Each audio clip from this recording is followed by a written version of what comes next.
The morning sun rose over New Busan Colony just like any other day, but this would be the last normal day these children would see for a long time. Hyun-woo finished his breakfast and grabbed his school bag from the kitchen counter. His mother kissed his forehead and reminded him to help the younger kids during outdoor survival class later that day. At 12 years old, he was already showing the leadership skills that made his father proud. His dad worked as the colony administrator and always said that everyone had to look out for each other on frontier worlds like this one. Nari was already waiting at the school transport stop when Hyun-woo arrived. She had her engineering kit with her because today they were learning about the colony power systems. Her mother was the head engineer and had been teaching Nari about machines since she could hold a wrench. At 10 years old, she could fix most basic equipment problems that stumped the adults. Taemin jogged up to the group carrying his training pack. Even at 14, he was serious about physical conditioning, just like his father Dal-soo, who ran colony security. Commander Dal-soo was a former Earth military veteran who made sure all the settlement kids knew basic combat and survival skills. He always said that soft planets made soft people, but hard worlds made strong families. So-jin appeared from behind the colony storage building where she had been practicing her tracking skills.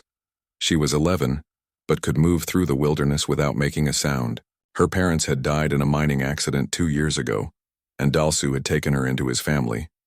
She learned faster than anyone how to read danger signs and trust her instincts. The school transport took them to the education center where 30 other kids from nearby settlements had gathered for their weekly group classes. The colony spread across a wide area with farming families living in small clusters for safety and efficiency. Bringing the children together for education helped build the community bonds that kept everyone alive on this dangerous world. Teacher Kim explained that today they would practice emergency procedures in the afternoon after regular classes. He reminded them that New Busan had predators and weather that could kill unprepared humans in minutes. The children listened carefully because they had all lost neighbors to the planet's dangers over the years. At lunchtime, the kids shared stories about their week. Hyun-woo talked about helping his father plan new settlement locations. Nari showed off a communication device she had built from spare parts. Taemin demonstrated a new combat move his father had taught him. So-jin quietly mentioned tracking a pack of ridge wolves near her home without being detected. None of them noticed the small objects floating high above them in the sky. The Veltari observation drones had been watching the human settlements for weeks, recording movement patterns and identifying targets. Captain Velthok reviewed the data from his ship hidden behind New Busan's largest moon and smiled with satisfaction. The Veltari had built their fortune on slave trading across the galaxy. They specialized in rare and exotic species that brought high prices from collectors and fighting arena owners. Humans were particularly valuable because Deathworld species were so dangerous that most traders avoided them completely. Captain Velthok was different from other Veltari because he was willing to take bigger risks for bigger profits. He had studied human settlements and noticed something important. The adults were incredibly dangerous with their weapons and military training, but the young ones appeared much more manageable. His crew of 20 experienced raiders had successfully captured specimens from dozens of worlds. They used advanced stun weapons that could drop any organic being instantly without permanent damage. Keeping the merchandise in good condition was essential for maximum profit. The plan was simple and had worked on other worlds many times before. Wait until the adult humans were scattered across their daily work assignments. Then strike fast at the school gathering where most children would be concentrated in one location. Stun everyone present and sort out the most valuable specimens. During transport, Velthok checked his ship's cargo holds one more time. The detention cells were designed to hold dangerous creatures safely during long space journeys. He had transported everything from acid-spitting lizards to telepathic predators without problems. Human children would be much easier to manage than most of his previous cargo. The afternoon survival class began with the children spreading out across a training area near the education center.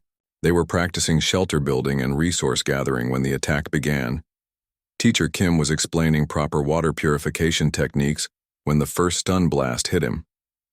Hyun-woo saw their teacher collapse and immediately shouted the colony emergency code that every child had memorized. The kids scattered toward their assigned emergency positions just as more stun blasts came down from the sky. Alien figures in dark armor descended on floating platforms with weapons ready. Nari tried to reach the emergency communication station, but a stun blast caught her before she could activate the distress beacon. Taemin managed to tackle two younger kids out of the way of incoming fire, but got stunned while trying to help them reach cover behind some rocks. So-jin used her stealth skills to avoid the first wave of attackers and made it almost to the tree line before a stun net caught her. She struggled against the energy mesh but collapsed as the charge overwhelmed her nervous system. One by one, the human children fell to the alien weapons. Hyunwoo was the last one standing and tried to coordinate a fighting retreat, but there were too many attackers with superior technology. His final thought before the stun blast hit was wondering if his father would be proud of how hard he had fought. The Veltari raiders worked efficiently to collect their prizes. They loaded 47 unconscious human children into transport pods and lifted off toward their ship. Captain Velthuk was extremely pleased because this was the largest single haul of Deathworlder specimens in Veltari history. Within an hour, the raiding party had returned to their ship, and the children were secured in the cargo holds. The Veltari crew celebrated their success while their captain planned the route to the slave markets in the Corvin sector, where these rare specimens would bring incredible profits. Commander Dalsu discovered the attack site when the children failed to return. For evening meal, he found Teacher Kim and several other adults recovering from stun blast effects. The empty training area and scorch marks told the whole story. His adopted daughter, So-jin, and all the other colony children were gone. The emergency beacon finally activated as Dalsu sent the colony-wide alarm. Every adult in the settlement responded within minutes to organize search and rescue operations. But the alien ship had already jumped to faster-than-light travel and disappeared from their sensor range. Completely, Dalsu stood in the empty training area where his daughter and the other children had been taken. He activated his emergency communication array and began sending messages toward Earth and the nearest human Navy bases. His message was simple and direct. The Veltari had just made the worst mistake in their species' history. They had taken human children, and now they would learn why the galaxy feared Deathworld species. Dalsu smiled grimly as he began organizing the response. These aliens had no idea what they had just awakened. The children woke up in darkness with aching heads and the taste of metal in their mouths. The stun weapons had left them groggy and confused, but alive. Hyunwoo was the first to fully recover his senses and began quietly checking on the others around him. The detention cell was larger than expected, but clearly designed for holding dangerous creatures. Thick metal bars with energy fields crackling between them, smooth walls that offered no handholds for climbing, and a single heavy door that looked like it could stop a tank. Nari sat up slowly and immediately began studying their prison.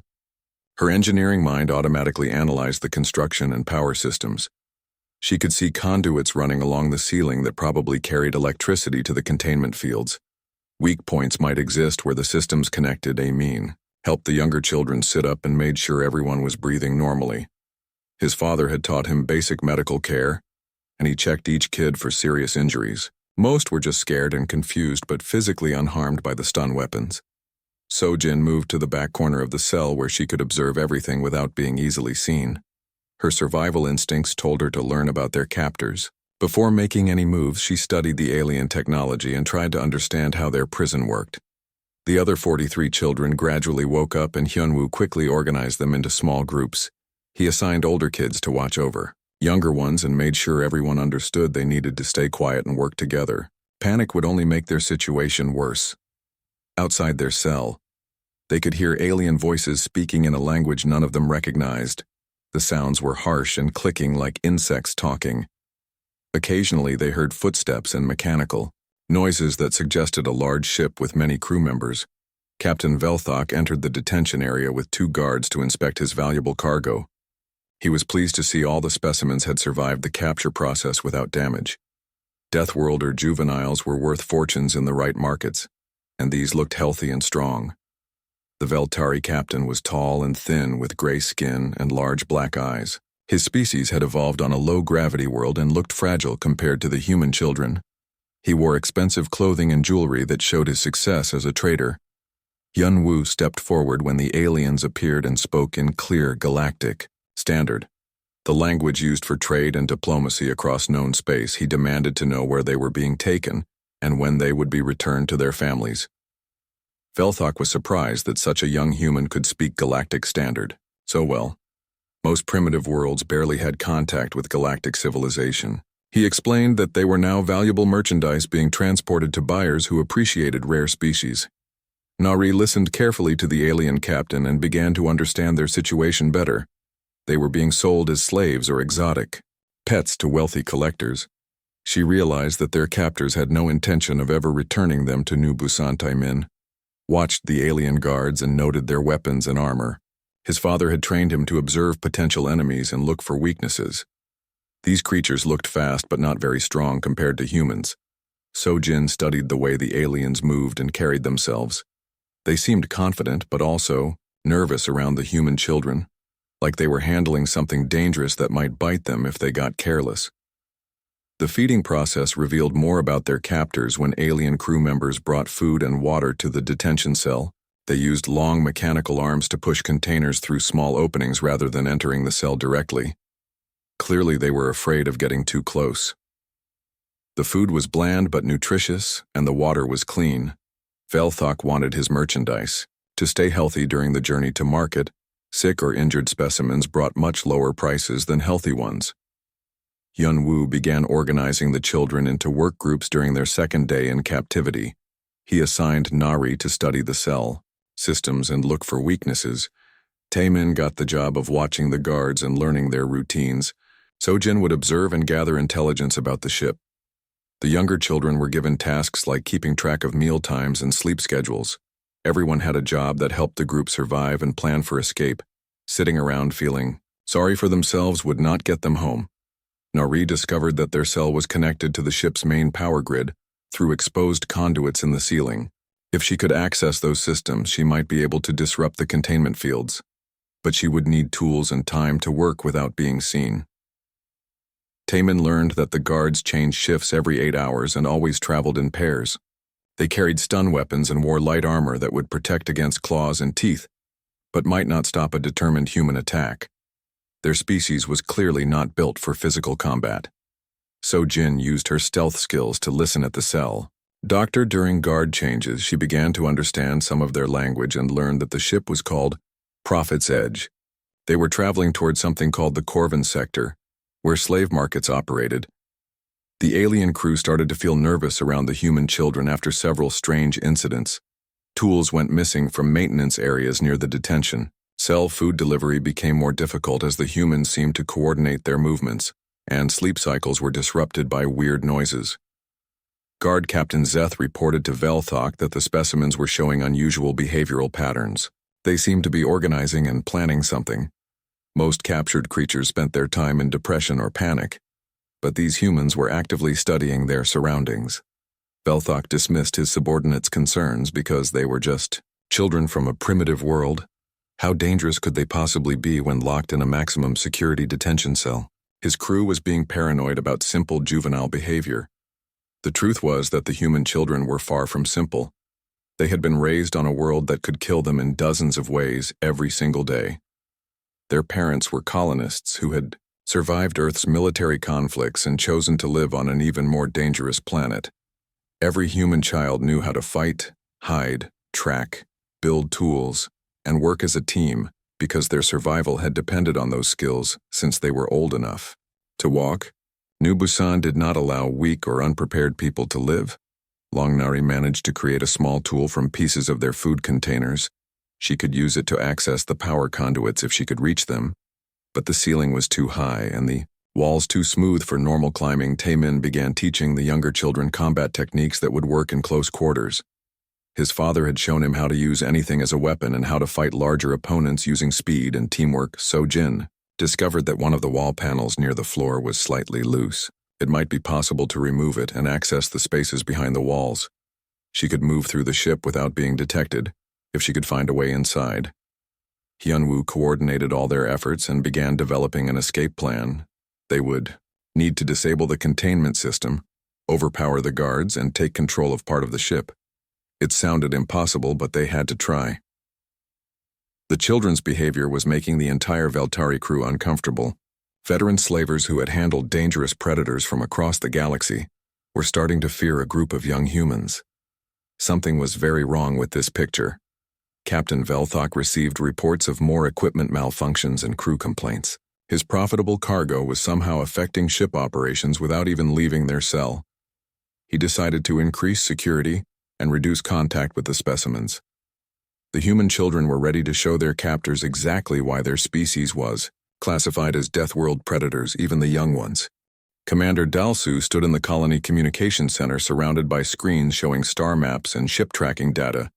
His emergency message had reached Earth Command and 3 human Navy bases within hours of the kidnapping. The response was immediate and overwhelming. Admiral Dong Hyun contacted Dalsu directly from the naval base at Kepler Station. The two men had served together during the Centauri border wars and shared a bond forged in combat. When Dong Hyun heard about the missing children, his voice carried a cold fury that made seasoned officers step back. The admiral immediately ordered 3 destroyers to begin pursuit operations.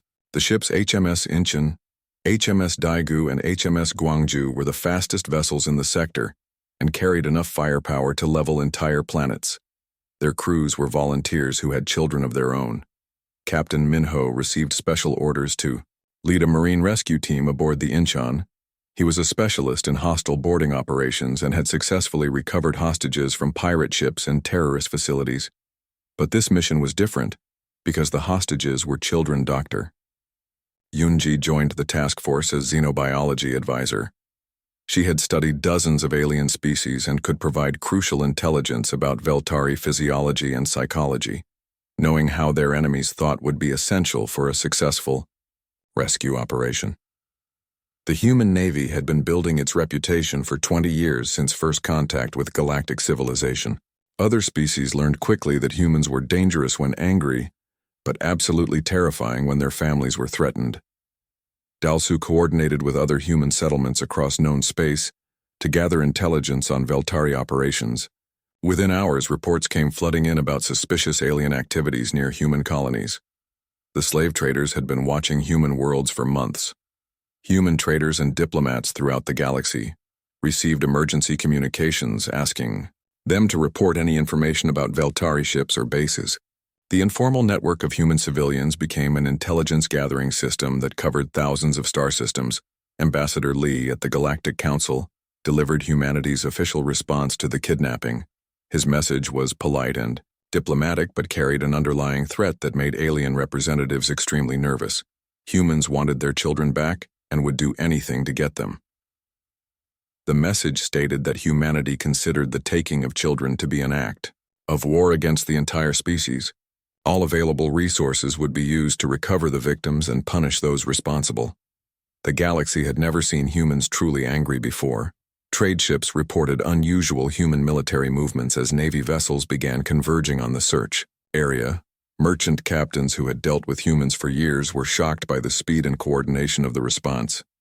The Veltari had made their reputation by avoiding heavily defended targets and striking at weak settlements. They preferred easy profits to dangerous confrontations, but they had never faced an enemy like humanity before.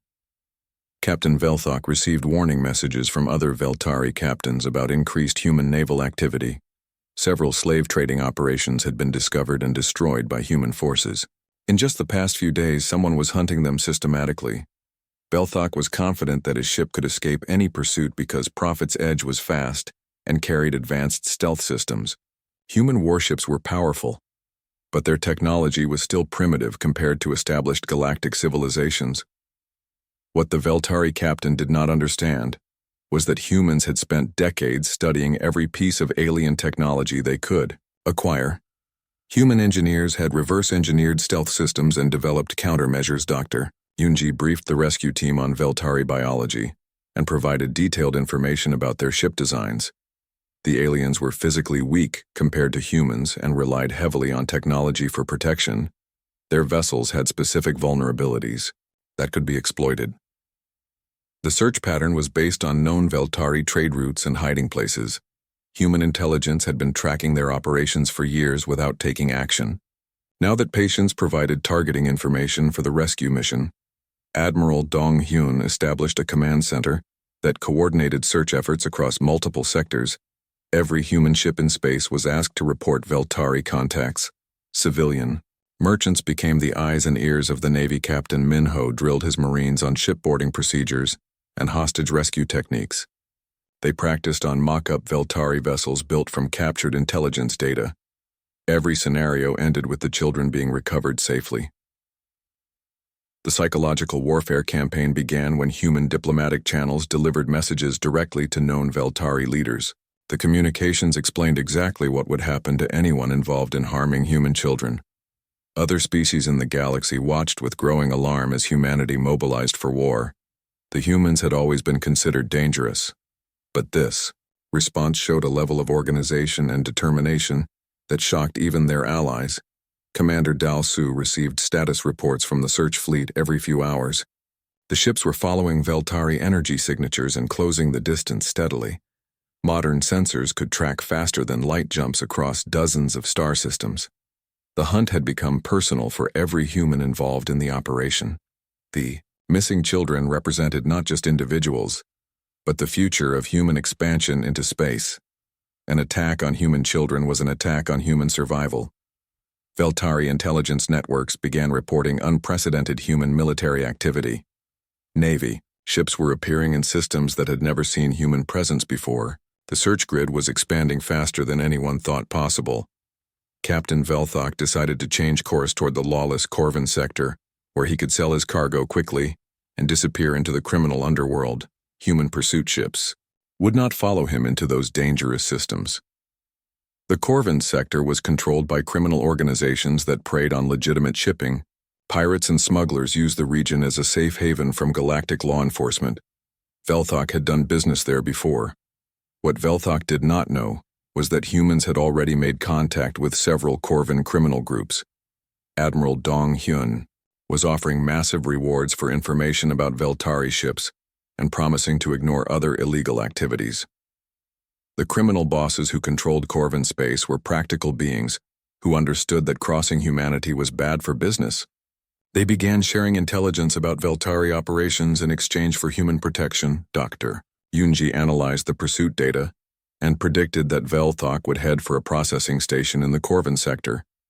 The facility was known to handle exotic specimens and had the security needed to hold dangerous cargo. Captain Minho prepared his team for combat in a lawless region where anything could happen. They would be fighting not just Veltari slavers, but potentially dozens of criminal organizations that might try to claim the human children for themselves. The 3 Navy destroyers jumped into the Corvin sector with weapons charged and shields raised.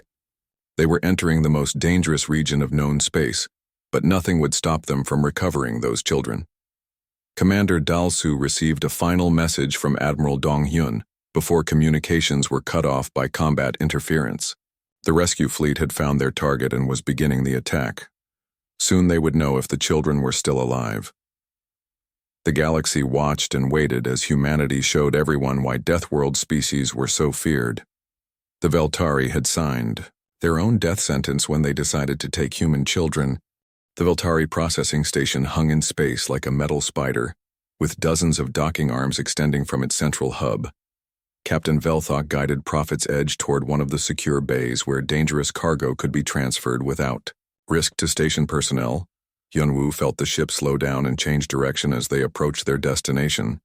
He gathered the other children and explained that this would be their best chance to escape. Once they were separated and sold to different buyers, they might never see each other again.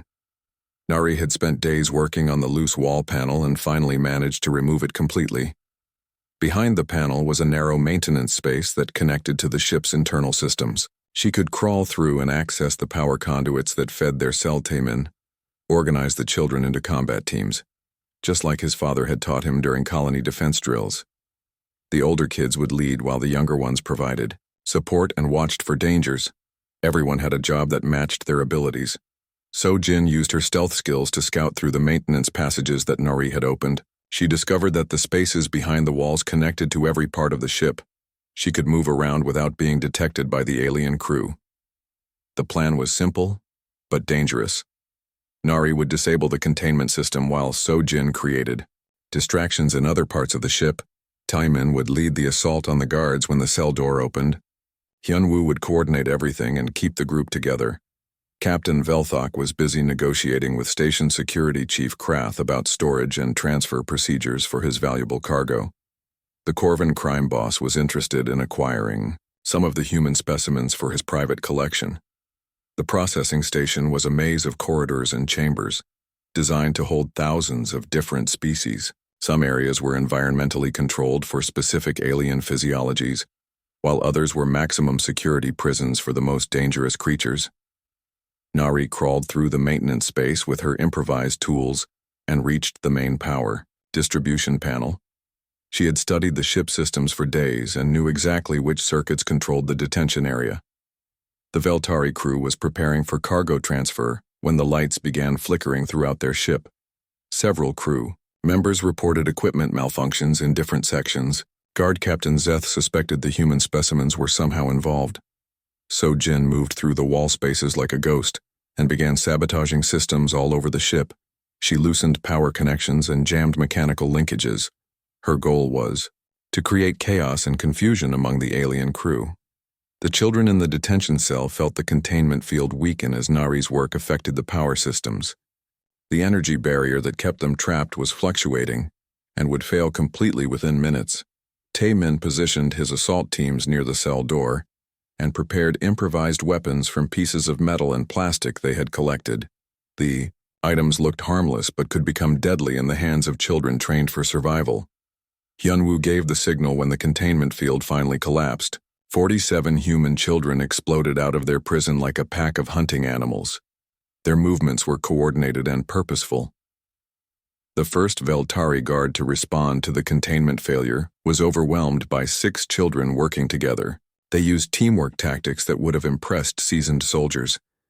The alien never had a chance to use his stun weapon. Taemin led a group that secured the guard weapons while other children blocked the corridor entrances. They moved with the efficiency of a military unit, despite being between 10 and 14 years old. Sojin emerged from the wall spaces behind the second group of guards and helped the assault teams surround them. The aliens found themselves facing human children who fought like experienced warriors. The Veltari crew panicked when they realized their valuable cargo had not only escaped, but was actively hunting them through their own ship. Veteran slavers who had handled dangerous predators were terrified by children who showed no fear. Nari took control of the ship's communication system and began broadcasting a distress signal on human emergency frequencies. She included their exact location and a detailed description of their situation.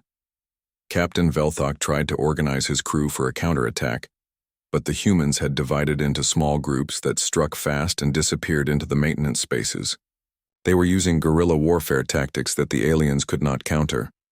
The children had turned Prophet's Edge into their hunting ground. They knew every passage and hiding place while the Veltari crew stumbled around in confusion. The predators had become the prey station security chief. Krath received panicked communications from Velthok, requesting immediate assistance with a cargo containment failure. He sent armed teams to help, but warned that any damage to the valuable specimens would reduce their purchase price. Hyunwoo established a command post in the ship's navigation center and began coordinating operations throughout the vessel. He assigned teams to secure critical systems while others continued hunting down the remaining alien crew. The younger children proved just as dangerous as their older companions. They used their small size to move through spaces that adults could not access and attacked from unexpected directions. Taemin's combat teams had captured most of the Veltari crew and secured their weapons. The aliens were locked in their own storage compartments while the children debated what to do with them. Sojin reported that the ship was now under complete human control, but station security forces were preparing to board and recapture them. They had perhaps an hour before being overwhelmed by superior numbers. Nari managed to access the station's computer network through the ship's docking connection. She discovered that hundreds of other species' children were being held in the processing facility. The Veltari were just one part of a massive slave trading operation. The children made a decision that would have shocked adults but seemed perfectly logical to them. Instead of trying to escape, they would rescue the other young prisoners and turn the entire station into a fortress. Hyunwoo organized the liberation operation, while Taemin prepared defenses against the incoming security teams. They had weapons now and knew how to use them. The station personnel would face children who fought like soldiers. The first group of Corvin security troops entered the docking bay. expecting to find panicked human children hiding in the ship. Instead, they encountered a disciplined military force that had prepared an ambush. The battle for Prophet's Edge lasted only minutes because the station's security had never faced opponents like these. The human children used tactics and coordination that overwhelmed their attackers completely. Nari hacked into the station's detention systems and began releasing other young prisoners. Within hours, dozens of different species were joining the human-led rebellion against their captors. The processing station had become a war zone as the liberated prisoners fought alongside their human rescuers. Hyunwoo found himself commanding a multi-species army of children who wanted revenge on their captors. Captain Velthok and his crew were prisoners in their own ship, while human children used his vessel as a base for operations against the entire criminal organization that had enslaved them. The children's distress signal finally reached the human Navy rescue fleet that was searching the Corvin sector. Admiral Dong-hyun received Nari's transmission and smiled grimly as he ordered his ships to maximum speed. Captain Minho prepared his Marines for combat as the 3 destroyers approached the processing station, but early reports suggested that the children had already begun their own rescue operation. The galaxy was about to witness something unprecedented: human children who refused to be victims and instead became liberators of others. The 3 human Navy destroyers dropped out of faster-than-light travel at the edge of the Corvin processing station's defense grid. Admiral Dong-hyun was amazed to discover that the facility was already under siege by its former prisoners led by 47 human children. Captain Minho studied the tactical displays showing multiple species of young beings fighting alongside the humans against station security forces.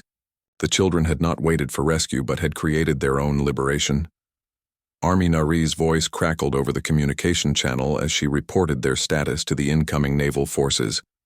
She spoke like a military officer giving a situation briefing despite being only 10 years old. The processing station was in chaos with different levels controlled by different groups. The human children held the central hub and docking facilities, while their allies secured the detention areas and freed more prisoners. Every hour, Hyunwoo had established a command structure that impressed the professional military officers monitoring the situation. Each child had been assigned specific responsibilities based on their skills and abilities. Taemin coordinated defensive operations against Corvin reinforcements, while Sojin led reconnaissance teams that mapped the entire facility and located remaining groups of prisoners.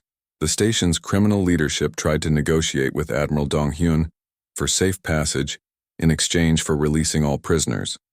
They claimed the children were too dangerous and had caused massive damage to their operations. Admiral Dong-hyun's response was delivered in calm professional language that somehow made it more terrifying than any threat humanity would accept. Nothing less than complete surrender and the immediate release of all captives. Captain Minho led the first wave of Marines that docked with the processing station. They expected to fight their way through criminal defenders, but instead found human children, who greeted them as reinforcements rather than rescuers. The reunion between the Marines and the liberated children was emotional, but brief.